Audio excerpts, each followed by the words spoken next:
Hello and welcome to Central Georgia Focus, the Ask Mayor Miller edition. Each month we sit down with Macon-Bibb County Mayor Lester Miller. I'm your host, Liz Fabian from the Center for Collaborative Journalism.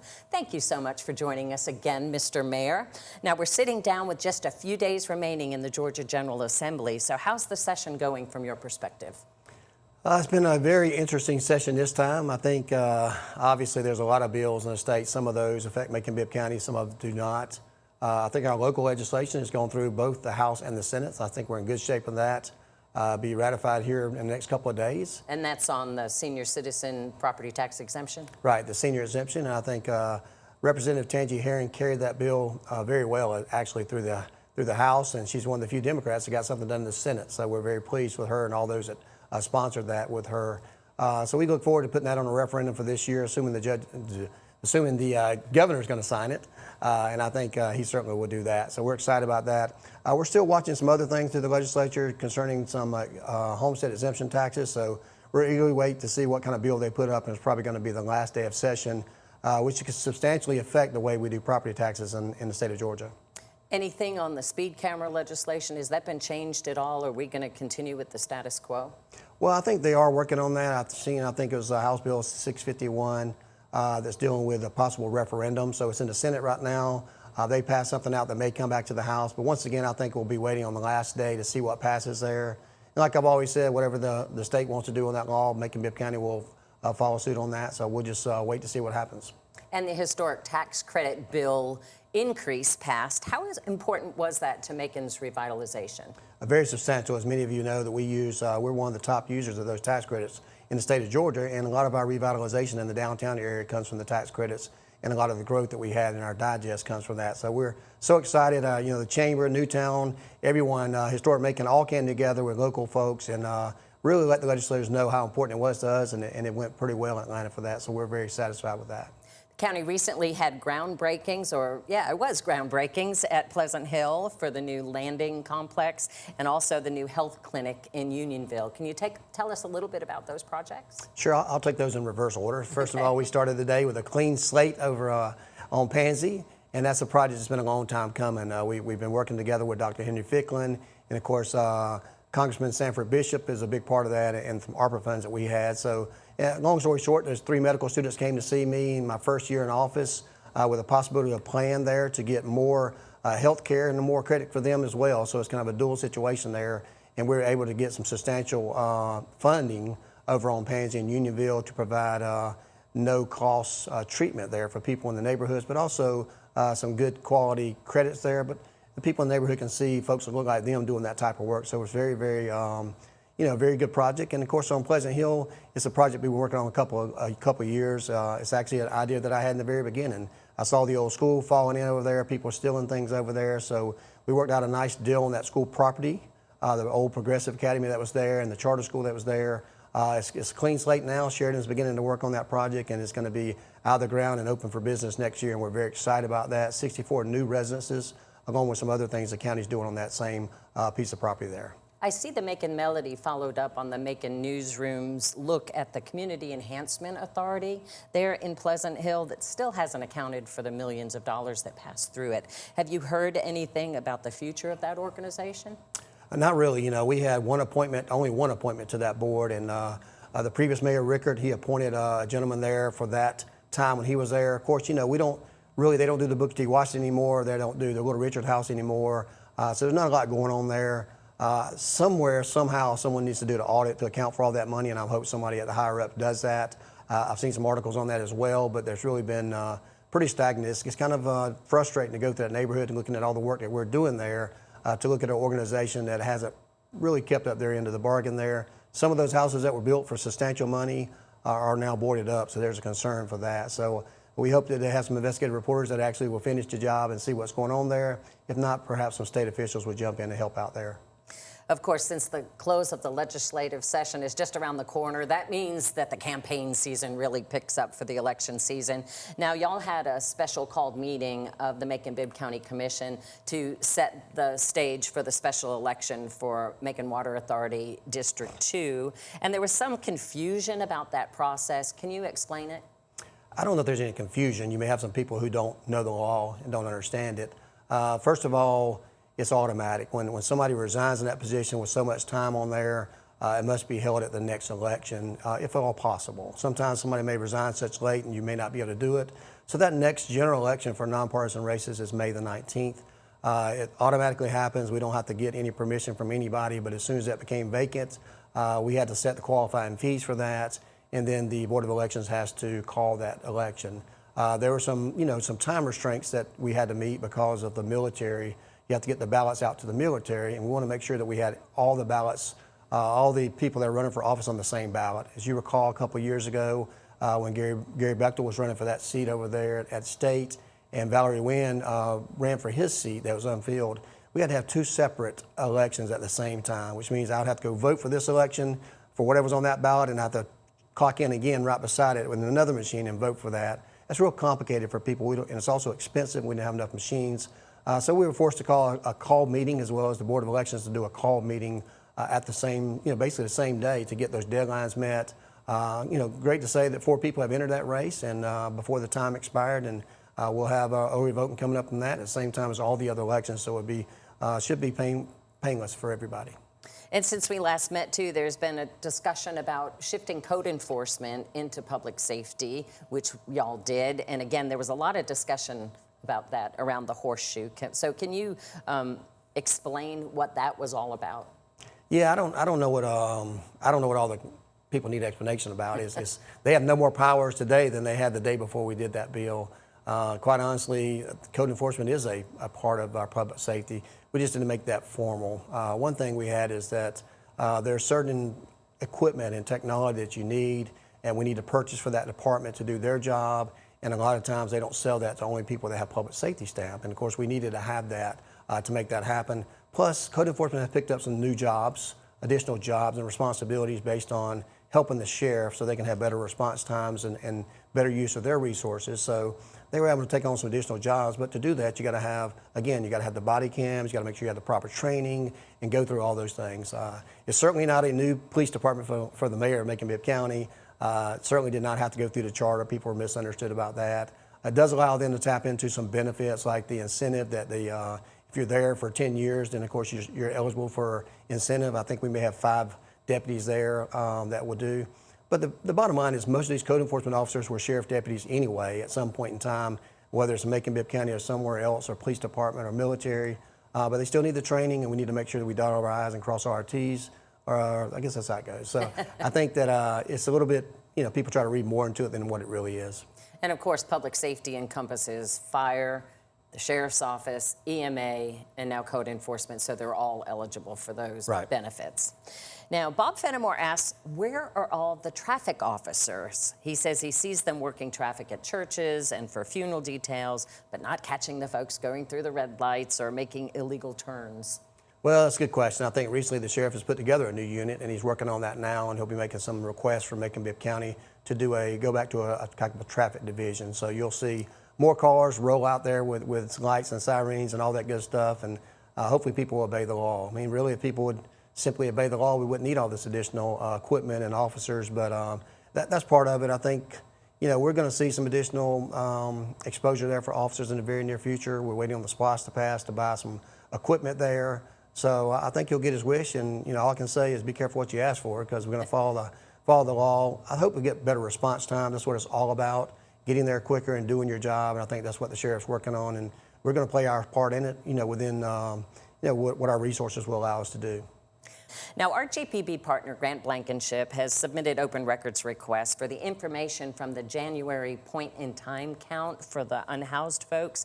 Both the county and the Georgia Department of Community Affairs that accepts those statistics say they don't have the numbers, but Jake Hall's Root Analytics contract to do that study actually ends today. And so has there been any report to you on the homeless population or what they've learned? Have you gotten that initial report? I think when somebody's filed an open records request, that's all we need to say. They'll get the information as they're supposed to get it when it exists. I know that the count has been done. I know that we're working on that. I've got some preliminary remarks on that. I think it's going to be pretty good, actually, for Macon-Bibb County. But, the root analytics is the time I think may have expired on paper, perhaps today or tomorrow. But we'll be continuing that through June 30th to the end of this cycle year to make sure everything's done properly and get ready for next budget session. So I'm pleased the way things are going. You can always do a better job, but we really have to document everything. I've been in touch with DCA myself. We're working on some grants and some other things. We're also going to be working in conjunction with the Newtown, Macon, on some of the issues or challenges that we had downtown. So not worried about that at all. We had sufficient funds to cover the route analytics and the work that they're doing. We just did a 90-day to start with.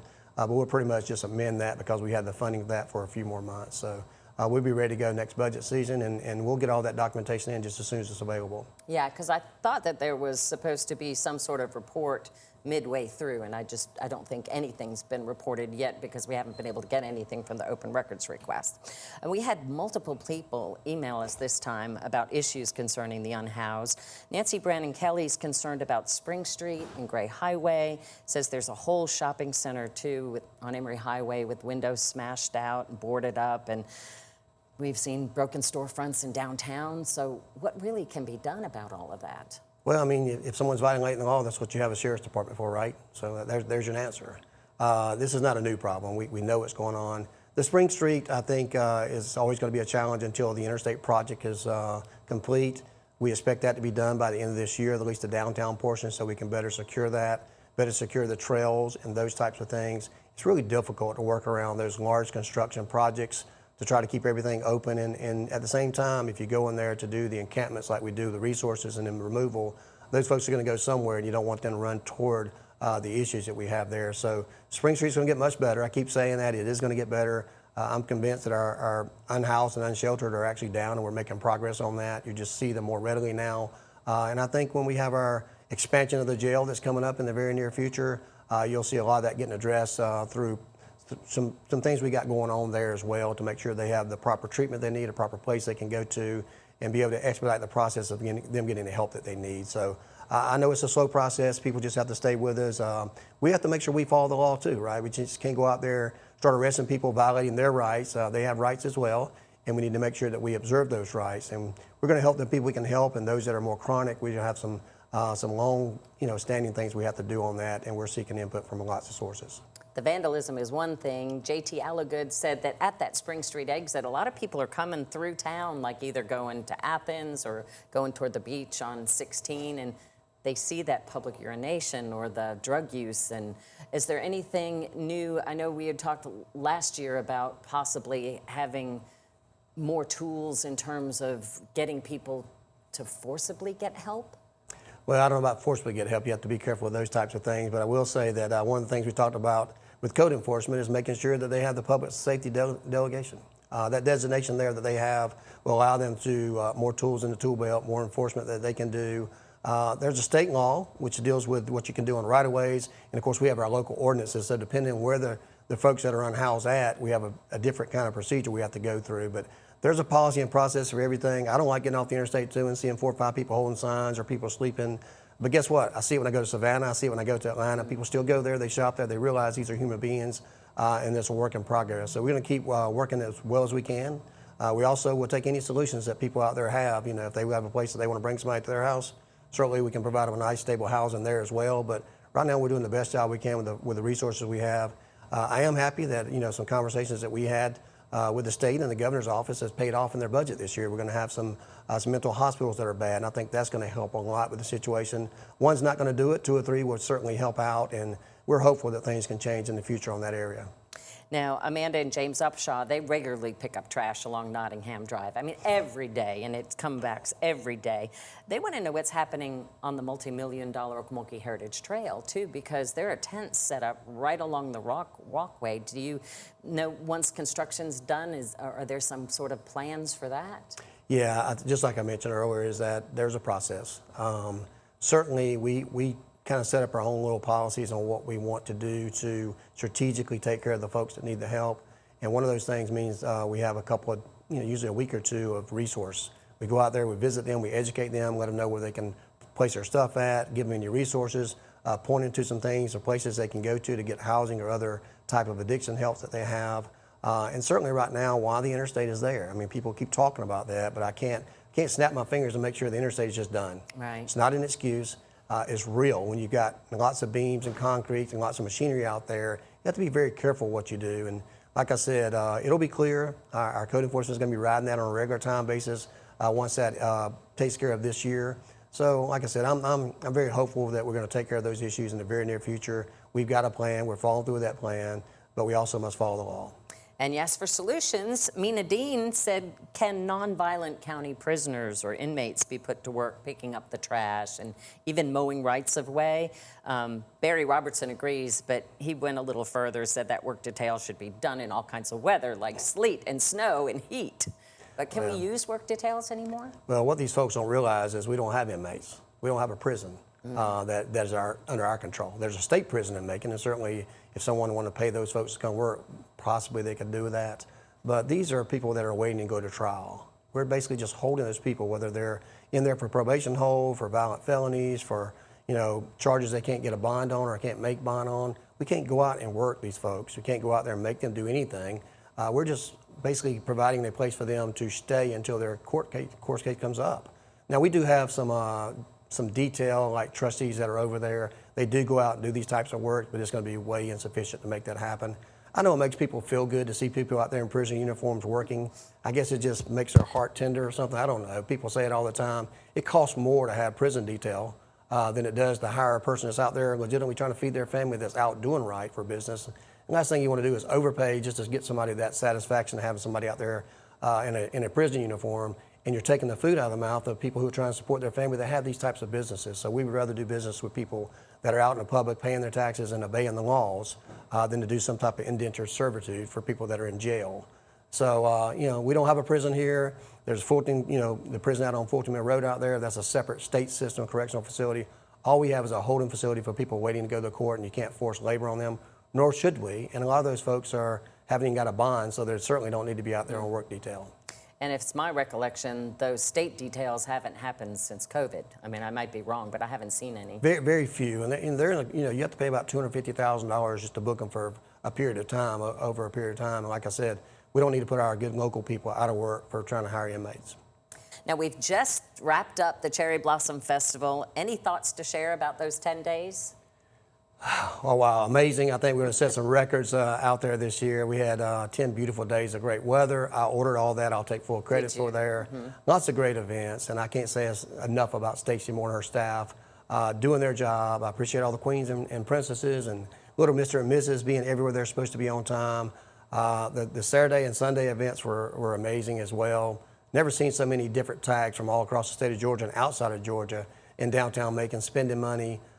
Prices tick up a little bit every year, and I hear little people say, I don't pay this much for a corn dog, but you're paying for the atmosphere. But at the same time, when you go to the grocery store today, your prices are going up too, so you can imagine the vendors have as well. What I really enjoyed about seeing this year is there's a lot of local vendors participating. I think it's always good to have people from out of town to come bring some fresh ideas, but when you can incorporate your own local food trucks and people making some money as well, I appreciate that a lot. And like I said, it was great from start to finish. Crowds were big, and I know we'll get the numbers very soon, but I'd be willing to bet that we've set a lot of records this year in 2026. Do you know when the Walnut Street renovation process will be over? I know you wanted to have it done in front of Cherry Blossom, but it was just a big mound of gravel in the parking lot. Is that getting close to being finished? Well, it would have been finished before Cherry Blossom, but these two tornadoes kind of put us behind. Oh, so, okay. I was wondering if there was a holdup. The date was going to be finished. It's going to look great. You've seen the drawings of that. And then right behind that, we'll be paving the roads and doing some other things there. So I would say probably the paving will be done in the next 30, 60 days. And then the rest of the project will be bid out to finish the road. One of our former senior queens, Jan Teasy, said she ran into a family from Illinois that was struggling with the parking meter, and so she happened to have some change that she carries for that purpose and helped them with that and, got them on their way. And then when she went to put it in her meter, it didn't work. So she wonders, how long are we going to have to suffer with these meters not working in downtown? Meters work downtown. It's owner-operators the problem. Operators are the problem. Get a 4-year-old child to let you know how to use those things.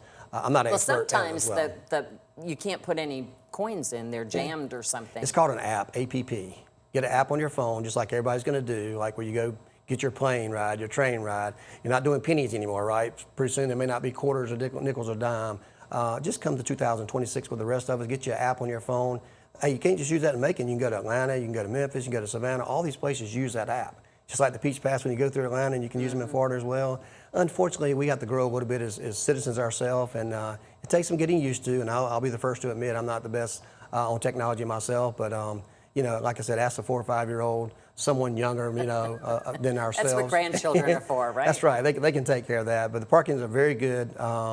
You got to have the parking meters downtown if you want to have a downtown. If you don't have one, you won't need one, which means business is terrible in downtown. That's not the case these days. Well, one of our broadcast partners, Daryl Smith, asked if you could consider proclaiming May 21st as Bill Elder Day. The radio legend recently passed away, and Daryl said that May 21st was his birthday, and he was loved by several decades of loyal radio listeners. Well, he can't claim that as his own because we're already working on that. Are you? My good friend Okay. Kenny Burgundy reached out to me the day that Bill Elder passed away, and certainly I agreed to do that. He sent me some information. We're putting that together in a proclamation, and I suspect May the 21st will be the best day to do it. So, you know, just be careful what you ask for. We're going to make that happen, and it can't own it for your own idea. But I will thank Kenny Burgundy because he reached out in the very beginning to me of that, and I said, quite honestly, we all going to love and we miss Bill Elder, and I listened to him in 99 Ways coming up myself for many years when I was much younger. But I think we can make that happen. What's your favorite Bill Elder memory? Oh, Lord. There's so many of them, but I mean, I was just young and he's just a great person. I mean, I talked to him probably, it's been about 6 months ago. He was having some challenges there, but, you know, I love to turn on the radio or broadcast and be able to see him even today. I know Frank Malloy shared at his memorial service when he did the Carol of the Bells in honor of Del Ward, and it was tro, trody, tro, tro, trody, tro, tro, trody, tro, tro, trody, tro. But yeah, lots of good memories there. Anything new on Lake Toposophy? I know that's one of the repeating questions I always have, but you know, everybody got excited about the potential for glamping out there. Yeah. Well, I believe it's still going to happen. I mean, it's just a process. I mean, everything, like I said, doesn't happen overnight as much as we want it to happen overnight. We're just jumping through the stages. Right now, we're having a contract. We're putting some more information out there to the public. We've had engagement. So I think sometime in the next year, you'll see some action on that. Well, thank you very much, Mayor, for joining us. And thank you for participating in Ask Mayor Miller. Remember, send questions to mercersccj@gmail.com, and we'll get some answers next month. Have a good day.